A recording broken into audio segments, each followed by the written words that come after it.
Sometimes history don't change in big events. It don't happen when everyone's looking. It don't happen with big crowds and bright lights. No. Sometimes the moments that shake everything happen in silence, in the dark hours when nobody thinks anything important is going down. Sometimes the moves that change everything happen late at night behind closed doors when a leader picks up a phone and shifts the whole game. That's what happened when Modi made that call. One late night conversation that rewrote the world order forever.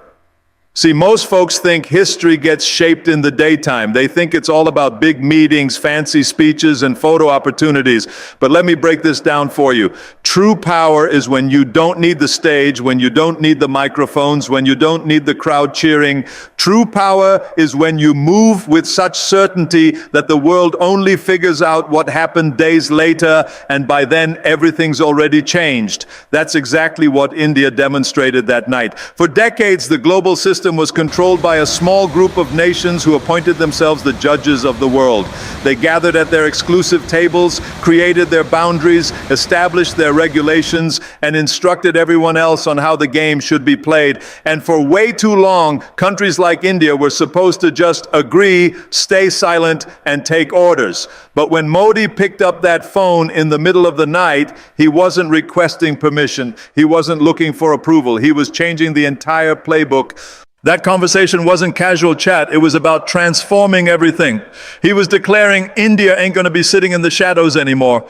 India ain't going to wait while others make the decisions. Starting right now, we're calling the shots. And let me tell you, when you've got more than 1 billion people standing with you, when you've got a nation with thousands of years of history, culture, strength, and determination burning in its soul, you don't need anyone's permission to step up. You just step up. Now, what makes this moment so significant ain't just that a phone call happened, it's what that call represented. That was a declaration of independence, a statement of defiance, a claim to destiny. It told the world, this India ain't the same India you remember. This ain't the land you once controlled. This ain't the country you used to push around. This is the modern India, an India that creates its own technology, sends up its own satellites, builds its own weapons, controls its own economy, and writes its own playbook. And believe me, the world felt that message loud and clear.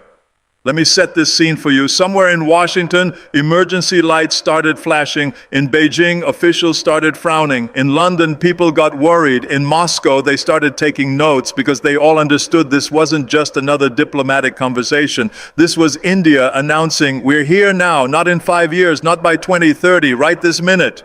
See, what rattled the establishment wasn't just the choice India made, it was the speed, the boldness, the nerve. Because here's the reality, most nations walk carefully around the big powers. They wait for permission. They ask a dozen advisors. They worry about the consequences. But India that night said, we ain't worried about no consequences. We've been through tougher times. We've survived being colonized, invaded, exploited, sanctioned, and we still rose up. So if the world wants to challenge us now, we're ready for that fight. That's what made that call historic. But let me tell you something deeper. What makes India so threatening to the old guard is that it ain't trying to copy them. India ain't saying we want to become the next America or the next China. No, India is saying we are India, and that's powerful enough. That's the game changer. That's why the establishment trembled. Because when you stand proud in your own skin, when you ain't trying to be a knockoff of somebody else, you become unstoppable. That late night call wasn't just political, it was spiritual. It carried the energy of every farmer who gets up before dawn, every soldier protecting the borders, every scientist in the labs, every kid studying by lamplight, every mother who gives up everything so her children can climb higher. It wasn't one man making a phone call, it was 1.4 billion hearts speaking through him. That's why it shook the world. And listen, when a nation starts believing in itself that powerfully, nothing can hold it back. You can try to punish them, you can try to shut them out, you can try to silence their voice, but they'll just find new ways forward because hunger always defeats comfort, determination always beats privilege, and India got that hunger built into its foundation. Now, some people are nervous, let's be honest. They won't admit it publicly, but they're concerned Because for generations, the world system worked like this. The Western powers made the calls and everybody else just responded. But now, India's making moves that others have to respond to. That's a completely different game. And when the rules change, the ones who've been winning the longest always get the most uncomfortable. Let me explain it like this. Picture a dinner table where the same people have been eating the best food for years. They're sitting at the head, cutting the meat, serving the portions, deciding who gets leftovers. And India was always standing off to the side, waiting for whatever was left. But now India just walked over, pulled up a chair, sat down and said, "Excuse me, we eating too." And not just that, India brought its own meal to share. That completely changed the whole dinner party.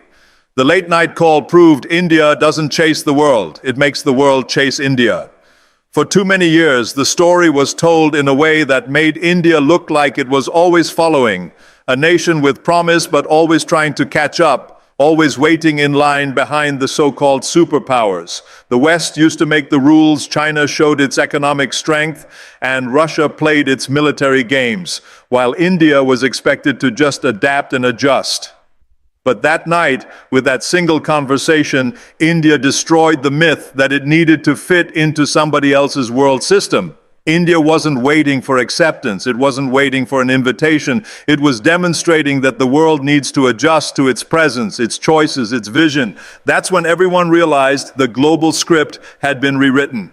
You got to understand, following the world is safe. Following the world is predictable. Following the world is what countries without backbone do because they think if they just copy the powerful ones, they'll get powerful too. But India's late night call was different. It said loud and clear that India wasn't interested in copying anyone. India had its own beat, its own game plan, its own strategy, and it wasn't about to let anyone else write the rules for how it should move. The real mark of leadership is when you stop walking behind others and start making your own trail. That's what India did, and the world noticed, because when India moves now, the ripples spread everywhere. When it makes a call in the middle of the night, it ain't just a conversation between two countries, it's a global earthquake. That call represented something much bigger than diplomacy. It was the announcement that India's days as a quiet, obedient power were finished. This is an India that's not going to wait for approval from others. It's an India that acts first and then makes the rest of the world figure out how to respond. And trust me, when the rest of the world is responding to you, that's when you know you're leading the pack. Think about it. For generations, the world's power centers, Washington, London, Paris, Beijing, have been comfortable with the idea that they make the moves and the rest of the planet adjusts accordingly. But after that call, India turned that whole system upside down. Suddenly, these same power centers were calling emergency meetings, working late into the night, studying what India just did, trying to figure out how to position themselves in response to it. That is the signature of real power. Not how loud you talk, but how fast others change their tune when you speak. India has entered that league. See, when you follow the world, you're always playing defense. You're reacting to sanctions, to policies, to military moves, to trade disputes. But when you make the world follow you, you switch from defense to offense. You set the schedule. You control the conversation. You decide when to cooperate and when to stand firm. And what makes India so special is that its power doesn't just come from military strength or economic numbers. It comes from its ability to move with both patience and precision. That late night call wasn't reckless, it was strategic. It was daring, but it was smart. That's why it hit so hard. Now, here's the part that scared the establishment the most. India didn't just make the call and then back down. No hesitation, no second guessing, no apologies. That kind of certainty is rare in today's world, where leaders often make bold statements but crumble under pressure. India showed that it doesn't need the world to approve of its decisions. It makes its moves based on what's right for its people, its future, and its dreams. And when you stand that strong, others have no choice but to adjust, because deep down, every nation respects conviction, even if they don't like the decision itself.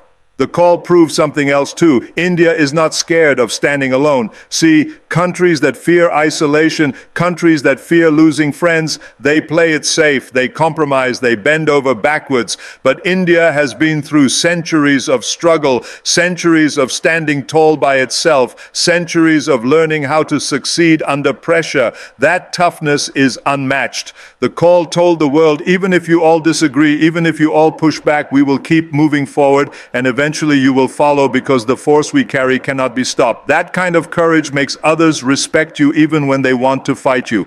It also revealed the difference between power built on entitlement and power built on hunger. Many nations that once controlled the world order had gotten comfortable, entitled, assuming their dominance would never end. But comfort creates laziness, and laziness creates weakness. India, on the other hand, has been climbing, pushing, struggling, building piece by piece, fighting for every step of progress. Hunger is what drives a nation to rise faster, hit harder, and move bolder. That late-night call carried that hunger. It was a reminder that while some countries were resting on past victories, India was creating new ones. Another powerful truth about that call: it wasn't just about one leader. The world may have heard one voice on the phone, but in reality, it was the voice of 1.4 billion people. Every word carried the weight of farmers in the fields, engineers in the cities, soldiers at the borders, children in schools, families in villages and towns, all of them. That call wasn't personal ambition, it was collective determination. And when the collective determination of over 1 billion people moves, even the mightiest empires have no choice but to get out of the way. India making the world follow doesn't mean being aggressive, it means being a leader. There's a difference. Being aggressive is when you knock people down. Being a leader is when you move with such clarity, such strength, such purpose that people naturally want to align with you. The world is watching India now, not because it's being a bully, but because it's showing a direction of independence, of dignity, of progress on its own terms. That's more powerful than any weapon, any punishment, any threat. That's influence, and influence is what really matters in the future. What made this so revolutionary is that India didn't just change its own position, it changed how the world thinks. Overnight, countries that used to treat India as a minor player were forced to completely rethink their approach. They had to start asking themselves, how does India's move affect us? How do we work with it? How do we avoid getting left behind? That's the mark of a true global power, when your actions become the starting point for everyone else's planning. And don't forget, this wasn't the move of a nation that got lucky. This was the move of a nation that had been preparing, building, and waiting for the perfect moment. Years of investment in technology, military, diplomacy, trade, education, it all came together in that single moment. That call was like a match hitting gasoline. It exploded because everything was ready